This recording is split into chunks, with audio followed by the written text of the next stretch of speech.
Always number one. Always number one. DCGB 729 kHz. Enot sa Bareta. Enot sa Gabos. We wish you a Merry Christmas. We wish you a Merry Christmas. We wish you a Merry Christmas and a Happy New Year. Member KBP, kapisanan ng mga broadcaster ng Pilipinas, oras mga tugang, alas 12:09. Ipinipresentar kan Radyo DCGB ang kabilugan kan mga baretang kinalap kan pinagsarong puwersa kan News Center asin Mega Force Patrol. DCGB Bareta alas 12. DCGB Bareta alas 12. Mga pinakahuling pangyayari sa Kabikolan, sa nasyon asin ibang parte kan kinaban. Ibabareta na ngunyan. DCGB Bareta alas 12. Ngunyan ang sa inyong tagapagbareta.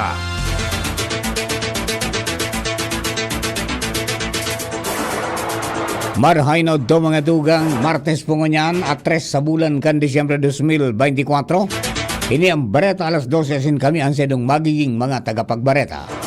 Ako po si Jasmine Baloloy. Ako man po si Marlila Dainiba. Enot sidelines yan tatiwang darakulang mga bareta sa lado lokal.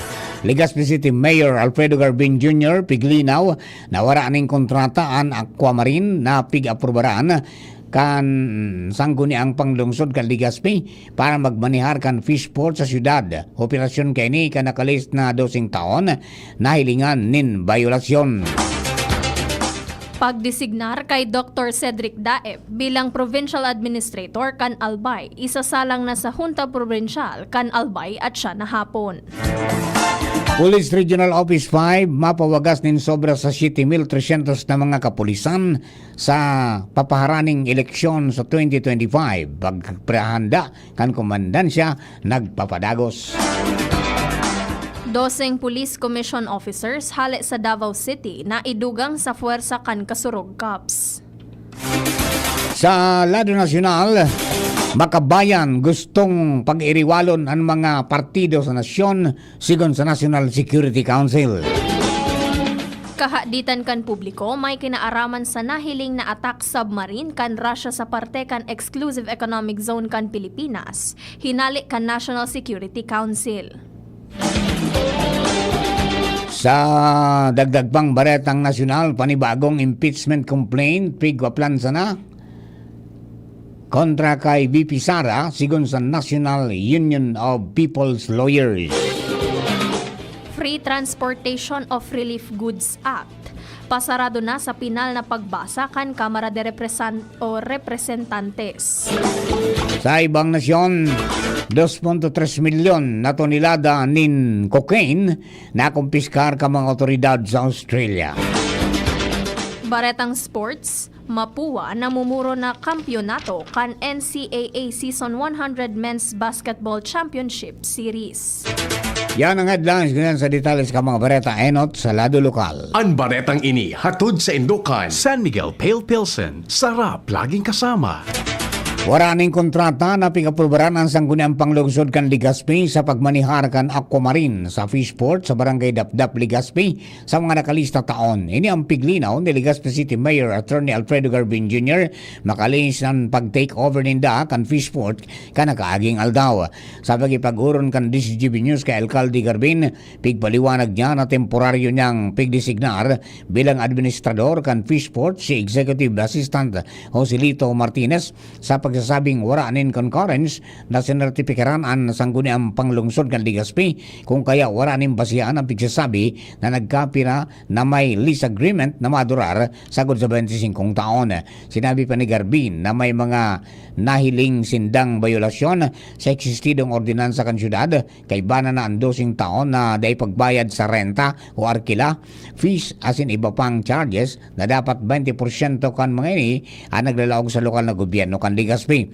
Tinawan ni doon kan alkalde na ansira na sitwasyon dakulang kalugian kung kaya nagdesisyon sindang ipag-take over ang pagmanihar kay ni mantang wala panin private concessionaire na magkapadalagan kay ni. Katakod man kan siring na bagay hinagad di Garbin sa mga membros kang konseho na magbilog ng legislative measure para sa mas lalong maprotiran ang interes kan syudad. Para man sa masimbaga ng concern ka mga empleados digdi, hinagad niya sa mga broker na tawanin trabaho ang mga nawawaran ng trabaho para daiban maapektaran ang sendang hanap buhay. Mantang maigot man sa iyang tugon kay Martinez na siguruhon ang mga fees as in charges na nasabing Peaceport dapat na naire-remit nin Matanos. Nagagad man ang DCGB News ng paliwanag kay Mario Abaluado, ang dating pamayok ang kooperatiba sa Peaceport alagad sinabi kay ninan sa iyang abogado na at masimbag ka mga kaputan may kinaraman sa nasabing bagay. Ang baretang ini hatod sa Indukan. Para malakas ang immune system, magtiwala sa Pro. Immune Pro.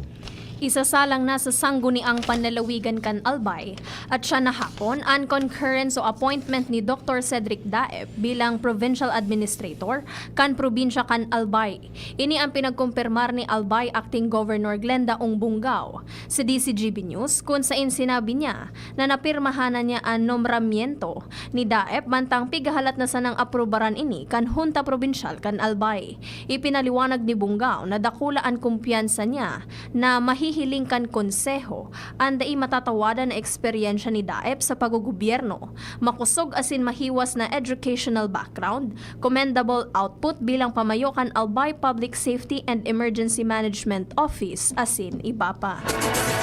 Ang baretang ini hatod sa Indukan. Sa paulit-ulit na hilo, lata at putla, baka iron deficiency anemia na yan. Take Hemarate FA, the blood vitamin.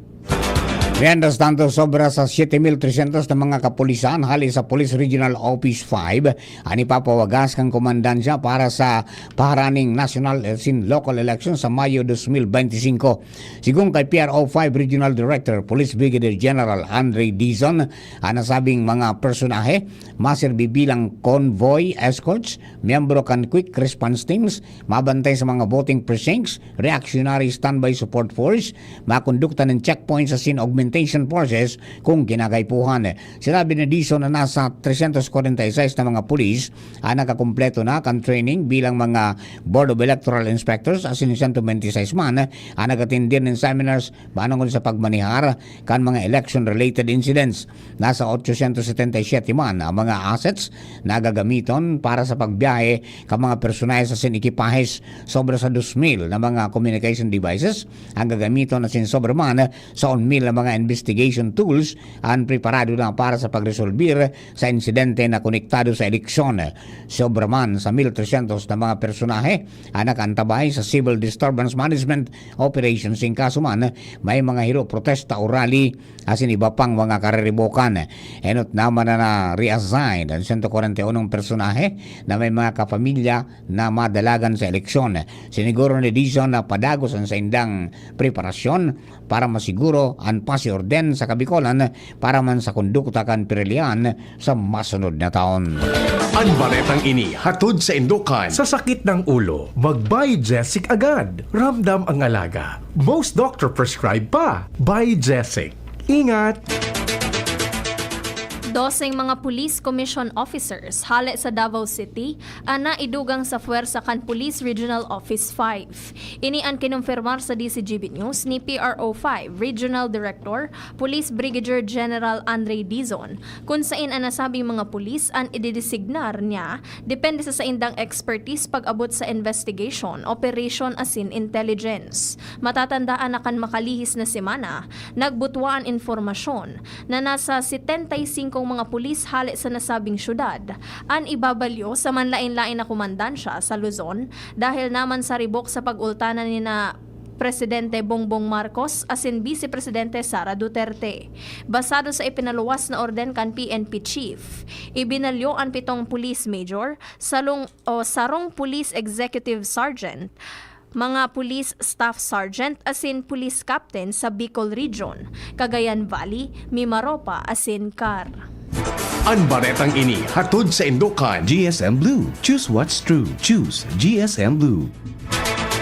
Sa iba pa niya itong mga baretang lokal, nasa 1,326 na mga automated counting machines ang gagamiton sa clustered precincts sa Albay sa eleksyon sa Mayo 12, 2025. Ini ang pahayag ni Commission on Elections Bicol Regional Director Attorney Maria Juana Valeza kung saan ang nasabing ACM may 14-hour battery life, adjustable touchscreen, privacy screen, asin iba pang features para sa mga butante na persons with disability. Sinabi ni Atty. Valeza na ang ACM ang naidisenyo para sa mas makaskas, madali, inklusibo, asin transparent na proseso kang pagboto. Nagagamit inin 256 na advanced encryption standard para maprotiran ang datos asin maibitaran ano naman na klase ni hacking. Basado sa datos kang Comelec Bicol sa probinsya kan Albay, may 944,112 na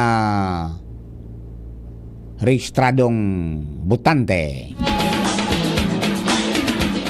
Kaibahan ang lokal na gobyerno kan Daraga Albay sa awardee kan 24th Gawad Kalasag Seal of Excellence in Disaster Risk Reduction Management and Humanitarian Assistance 2024. Ini ang pinag-anunsyo ni Alcalde Junji Haushan makalihis na magpadaranin surat sa iya si Regional Disaster Risk Reduction Management Bicol Chairperson as in OCD Bicol Regional Director Claudio Yucot para sa impormaran sa nasabing rekognasyon.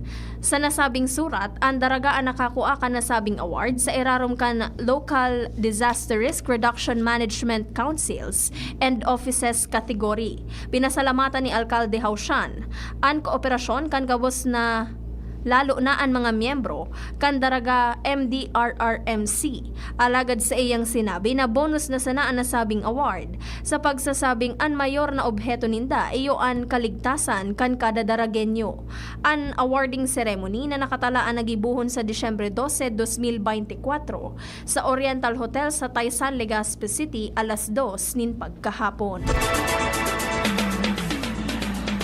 Mientras tanto, pingimbitaran kan Department of Tourism Bicol, Provincial Government of Albay, City Government of Legazpi, asin kan Radio DCGB, ang publiko na magiling kan Exciting Bicol Pastores 2024 sa Disyembre 12, 2024 sa Albay Astrodome sa Old Albay District. Nagkapir ang mga grupo hali sa manlain na probinsya sa riyon kan Kabikolan ang magpapatiribayan sa pagbayli asin na pagkanta kan tradisyonal na Pastores Abilen sa laog nin 11 minutos.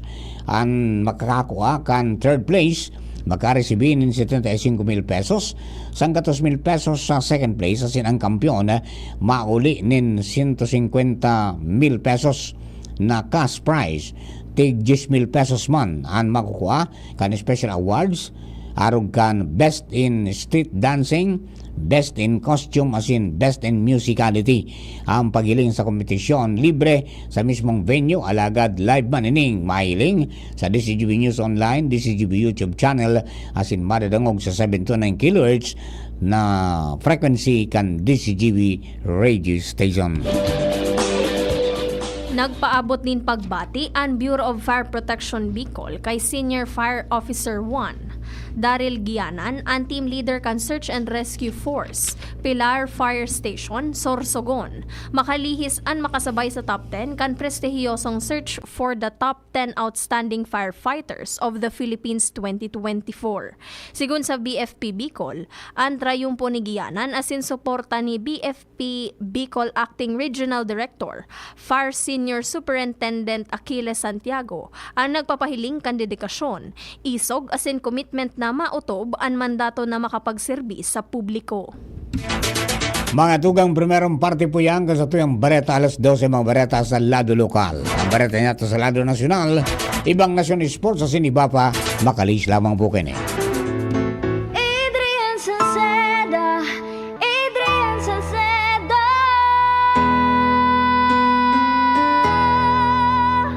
Padagos ang pagtabang niya sa sato padabata.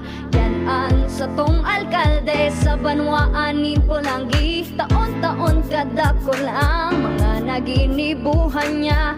Idolo padabata si Adrian Salceda. ang tercer distrito. Nonoy Cap Adrian sa tuyang idolo. Adrian sa seda, padapat siya kan masa. Alcalde kan Polagi, Mayor Nonoy Cap Ikana. Adrian sa seda, pag-asenso na matita. Banuan kan Polagi, kay Mayor Nonoy Cap. Kung ikaw ay edad 50 pataas katulad ko, may mataas na ang risk ng panlalabo ng paningin. Mas challenging ang pang-araw-araw na gawain tulad ng pagbabasa, pagsusulat, at pagmamaneho. Ang Optin ay may lutin na maaari makatulong sa kalusugan ng mata, nilalabanan ang epekto ng glaucoma, macular degeneration at katarata. Kitang-kita ang kalusugan. Mabibili ang Optin sa mga pangunahing butika nationwide. Mahalaga ang paalaala, ang Optin ay hindi gamot at hindi dapat gamitin panggamot sa anumang uri ng sakit. AVP Catering Services. Affordable, elegant, trusted for years. AVP Catering Services. Through the test of times, AVP opened their doors in every life celebration. AVP, through the test of times, we have served you at your own home. AVP, through the test of times, we open to-go meals to bring home to your family. And the rest, we will give you the best. AVP Catering Services. AVP Catering Services is here to serve you from delectable Bicolano and international dishes to a beautiful atmosphere of our function halls. Perfect for all kinds of celebration. For reservation and increase, call AVP At 0926-970-1851 or at 0918-735-4008. Email us at avplegazpi@gmail.com or visit us along Imelda Rosas Avenue, Legazpi City. Follow us on Facebook. Kayo po ba ay may katanungan sa PhilHealth? Makinig sa programang Alagang PhilHealth kasama ang PhilHealth Regional Office No. 5. Mapapakinggan tuwing Huwebes alas 10 hanggang alas 10:30 ng umaga sa DZGB. Damang-dama ang benepisyo ng PhilHealth sa Alagang PhilHealth. Mula ng pandemya, maraming nabago sa aming pamumuhay. Maraming naghirap, nagutom at nawala ng trabaho. Ngunit sa panahong iyon, hinikayat kami ni Congressman Fernando Didi Cabredo na pasiglahin ang kultura ng pagtatanim. At sa gayon ay hindi lamang kami aasa sa tulong ng gobyerno at hindi rin kami magutom sa panahon ng krisis. Ako po si Jennifer Umadto, solo parent, may 6 na anak. Sumali po ako sa proyektong Taranuman ni Congressman Didi Cabredo para po magkaroon po ako ng dagdag na income at magkaroon po ako ng produktibong libangan at masigurado ang sapat na supply ng pagkain sa aming lugar. Dahil sa pagsisikap namin, nabigyan kami ng garden tools, pananim, skill training, tulad ng bread making, para madagdagan ang aming kaalaman. At nabigyan din kami ng trabahong mapagkakakitaan. Bilang member ng Women Planters, kami po ay mapalad na natutulungan sa pagpapagamot sa ospital, pambili ng gamot, pati na rin po burial assistance kung may namatayan sa pamilya. Nakatanggap rin ang aming mga anak ng educational assistance dahil hangad ni Kong Didi Cabredo na mapagtapos ang aming mga anak sa college para magkaroon sila ng magandang trabaho at kinabukasan. Super proud po ako dahil nabibigyan ng importansya ang mga kababaihan sa agrikultura. Hindi sa tercer distrito, maugmaan mga tao sa imong pagserbisyo, Congressman Didi Cabredo. Maski sa inkaman magduman, madaling ranihon maaasahan. Para para sirat sir o driver ka man, estudyante simpleng tao tinatabangan. Kung Didi Cabredo, salamat po sa imong marhay na pagserbisyo. Kung Didi Cabredo, tunay na progresibo ang tercer distrito. Mapay sa ganda and may for Max Saver Sulit Busog Meals. Huwag nang gumastos ng sobra-sobra pa. 99 pesos na lang, sulit busog ka na.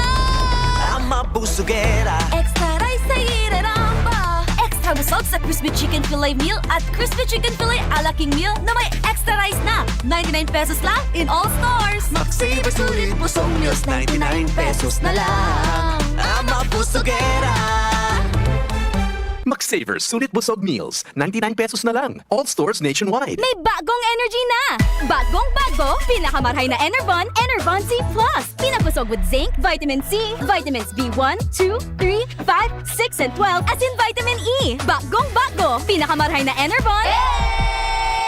Enervon Z+. Unilab yan. Multivitamins plus zinc is the generic name of Enervon Z+.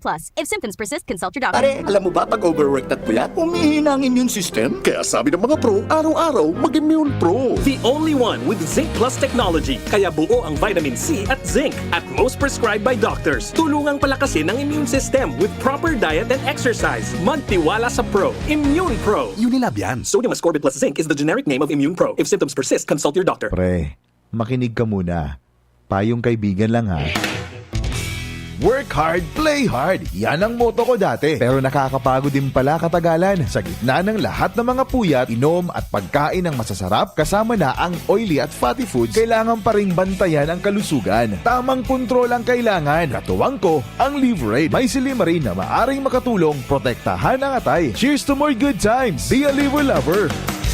Mahalagang paalala, ang Liverade ay hindi gamot at hindi dapat gamitin paggamot sa anumang uri ng sakit. Ang good drinks at good food, perfect combo. Isama pa ang Liverade para sa kalusugan ng atay. Mabibili sa mga leading drugstores nationwide. Syudad kan Legazpi, si Consi JP Lee, handang magserbi. Con si JP Lee, dedikadong servidor si JP Lee, tinatabangan niya gabo si JP Lee, para sa Legazpi nyo si JP Lee, serbisyong na matanos. Con si JP Lee, handang magserbi. Con si JP Lee, handang magserbi.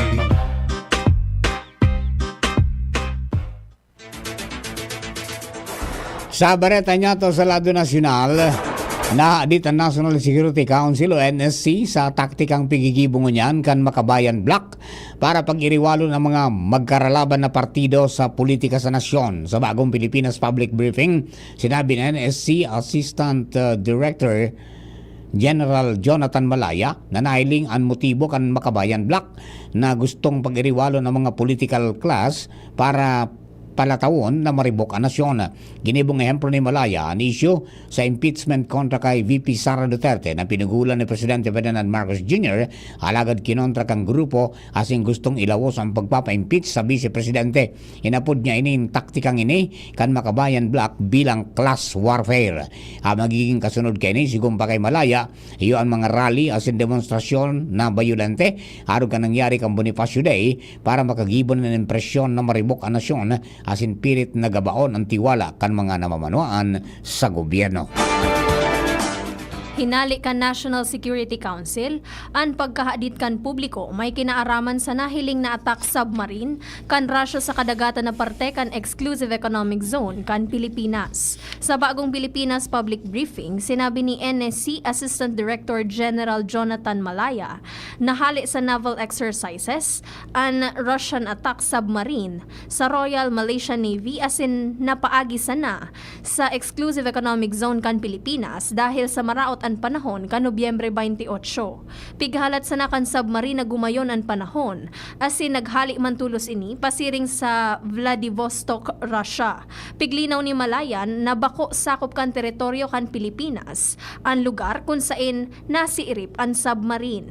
Enot kay ini ipinahayag ni Presidente Ferdinand Marcos Jr. na nahadit siya sa report may kinaaraman sa nahiling na Russian attack submarine alagad pigtataong kwenta na sana niya an issue sa Armed Forces of the Philippines. Panibagong impeachment complaint ang pango ni Vice President Sara Duterte dahilan sa piganda naman ka National Union of People's Lawyers o NUPL an sa indang reklamo. Ipigara sini ni NUPL Chairperson Edre Eulalia. Dahil niya na sana aram kuno arin ini ipafile ka mga kaibanan niya sa NUPL asin mga kliyente niya. Kaso hapon, isinumitir na ang primerong impeachment complaint kontra kay Vice Presidente Duterte. Isilangat sa Kamara de Representantes kung kan man ibang grupo ang impeachment complaint. Si dating Senador Lele de Lima ang nagsirbing tagapagtaram kang grupo. Pasado na sa pinal na pagbasa ang House Bill number 10924 o ang Free Transportation of Relief Goods Act na nagsusugo na gibuho na libre ang freight services para sa pagbiyahe kan mga relief goods asin donasyon sa mga lugar na nasa irarom kan state of calamity. Nagpabor ang 182 na kongresista sa propwestong ley na resolberan ang pagkakaipit asin pagkakapindyente kan disaster response sa paagi kan pagsiguro na marikas na makakaabot ang mga relief goods na naapektaran na komunidad. Sigon kay House Speaker Ferdinand Martin Romualdez na ang lehislasyon na ini minakrear nin importanteng partnership sa pag-ultanan kan gobyerno asin pribadong logistics sector na nagmamando nin free freight services for relief goods mantang nagtatauman nin tax incentives na magpartisipar na carriers. Sa paghali sa transportation cost asin streamlining kan delivery process, makakasiguro ngunyan na makakaabot ang ayuda sa mga biktima nin kalamidad sa panahon na kinakaipuhan ninda ini nin marhay. Sa oras na maging sarong lay, libre na ang freight services sa mga rehistradong organisasyon na magtataon nin relief operations sa mga rinapadong lugar. Mientras tanto, minuksanak ang Office of the Prosecutor ng International Criminal Court o ICC ang online portal na pagsumitir ng impormasyon sa madugong war on drugs. Digdipig hagad ang mga testigo na kaibanan sa mga dati asin presenteng nagpautob kan lay asin opisyal kang gobyerno na magsumitir ng impormasyon may kinaraman sa drug war kan nakaaging administrasyon. Sinabi ni Cristina Contil, ICC Assistant to Counsel asin saro sa mga abogado na minarepresentar sa mga biktima kan drug war, natutugutan ng si isay man na may kapanipaniwalang impormasyon sa isyu na direktang isumitir sa tribunal. Siniguro kaini na ang impormasyon mantinidong konfidensyal asin pwedeng iluwas sa panahon kan trial. Pwedeng magsumitir ang mga testigo ng impormasyon sa pagi kan appeals.licc.cpl.int. Ang portal may mga porsyon sa tataramon o kaya na English asin Tagalog asin sigon sa ICC ang impormasyon na ihiras sa platform o gidon asin kung kinakaipuan makikipag-ordinar ang ICC para sa paglilinaw sa sisay man ng mga nagtaon ng impormasyon. Nagpasalamat man si Conti sa mga makikipagtabangan asin magtaon ng impormasyon. Natukdol kan Pilipinas ang apat na prestihiyosong titulo sa natatapos pa sa ng Grand Final Gala Ceremony para sa 2024 World Travel Awards na ginibo sa Madeira, Portugal. Itinanghal ang Pilipinas bilang world's leading dive destination sa ikanom na magkakasunod na taon, mantang minidbidman ang Manila bilang world's leading city destination sa ikaduwang beses.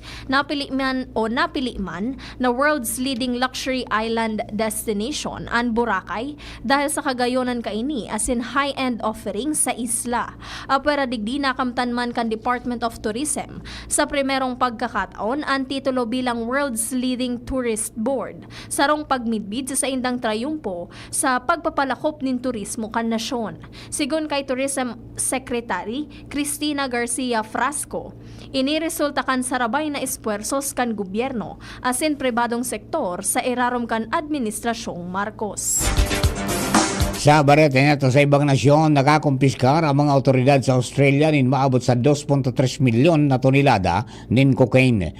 Nakuha nindaan na sabi mga illegal na droga sa naraot na bangka sa kadagatan ng Queensland. Delan digdi inaresto ang 11 katawo asin 2 minor de edad, kaiba na naman ang crew asin nagkapirang katawo na nakatalaan pagtawan kan droga. Pigkakarkulong maabot sa $490 milyon ang katumbas na kantidad ka mga nakumpiskar na droga.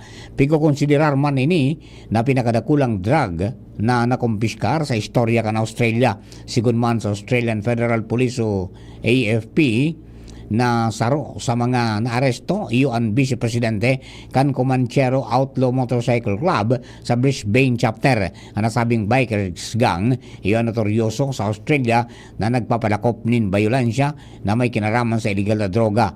Parte ni kan nasabing operasyon kontra sa Comanchero gang na inapod kamang autoridad bilang Operation Tyrendor na nagpuon pa ka nagkaaging bulan. Baretang sports, sarunggana na sanaan kaipuhan kan Cardinals para tapuson ang 33 na taon na pagkapaha sa corona. Ini matapos na humataw si Clint X. Camis nin game high 30 points para darhon ang Mapua University sa 84-73 na pagdaog sa College of St. Benilde sa game 1 kan NCAA Season 100 Men's Basketball Championship Series sa Smart Araneta Coliseum. Sinabi ni reigning MVP na Escamis na kumpara sa nakaaging taon na piglalooman sinda sa individual na aspeto pero ngunyan embwelto talaga ang bilog na team. 1-0 lead na ang Mapua sa best of 3 title showdown ninda kan St. Benilde. May tsansa ang Cardinals na kumpletuhon ang pag-sweep sa Blazers sa Game 2 asin makuan ika-6 na titulo sa Sabado sa Big Dome. Sa tuyang bareta sa siyensya sin teknolohiya, ULA, anapod ka mga eksperto sa siyensya sin teknolohiya sa sarong imbensyon para sa mga taong pirming nakakalingaw na mag-inom ng tubig. Sa pagikan proximity sensor kay ni, oras na magrani ang tagsadiri, may tendency na mag-blink ang ULA para iparumdumon ang personang nakaampang kay ni na mag-inom ng tubig. May kapasidad man ining may siyan kung ang tagsadiri na nag-inom ng tubig pwede nang ikabit sa mga mga water bottle, baso asin iba pang water container. Amantang ang ULA pwedeng mabakal sa kantidad na $84. Istoryang naiiba. Binuksan sa India ang Surat Diamond Bourse, ang pinakadakulang edipisyo sa Kinaban na may sukol na 6,678,624 square feet. Mas dakula ini nin 55,000 square feet kumpara sa Pentagon na 80 anyos na may pugol kan record bilang pinakadakulang edipisyo. Ang 15 eskalon na building complex, ang minakantidad nin 32 billion rupees o katumbas nin $388 million. Idinisenyo ini para pagbion ang mga artisan asin negosyante kan diamonds. May 4,700 na opisina, 131 na smart elevators, asin supisyenteng espasyo para sa 65,000 na tawo. Disyembre 3, 1897 o 1897, kanamundag si Elisa Rosales sa Butuan, ang pinakang primerong congresswoman sa Pilipinas. Si Rosales, sarong lisensyadong nurse, asin nanggana kan leksyon ka Nobyembre 11, 1941. Nagkapirang bulan makali saan pag-asumir sa pwesto kan mangyari ang World War II kung saan siya nangenot sa pagbulong sa mga Pilipino asin Amerikanong soldados na nalugadan sa giyera. Siya ang nagbusol kan pag-establisir ng mga municipal maternity asin charity clinics sa rayong lugar dahil sa pagkagadaan kan mga bados na babae. Bilang pagrekognisar kay Rosales, siya ang pinagproklamar bilang model citizen kan Agusan del Norte. Mga tugang yan na po ang kabilugan sa tuyang alas 12 mga bareta. Tinipan sin kinalap sa DCGB News base na nakalis na 6 oras. Sa pangaran po nga na katuwang niya sa pagsurat kan mga bareta, Angel Mustaza, yaw man dyan sina Jenny Matthew Villaran at sina Mary Joy Jeresco sa Newsbase. Lado technical, katuwang nato dyan sino bang na dyan? Si Kuya June Napoles pa rin. Mandang yaman si Jerome Nico Martinez sa DCGB Social Media Department sa pong IT. Okay, congratulations po sa mga LGUs na nakakuha po kan 24th Jawad Kalasag Award on Disaster Excellence on DRRM. Yon, City of Ligao, Kamalig, Albay, ang Daraga, asin ang Santo Domingo, garo igwapang iba. Pakipaabot na lang po dito sa newsroom para po mag-ibang taning bareta para po sa aga. Sendo ka, boss. Kami po ang sa mga naging tagapagbareta. Ako po si Jasmine Balolo. Ako man po si Mardila Daing Ibang. Thank you for keeping us company. God bless the Philippines. Sa indong nadangog ang mga darakulang bareta ngunyan aldaw. Ang tabayan ng giraray sa aga. Ang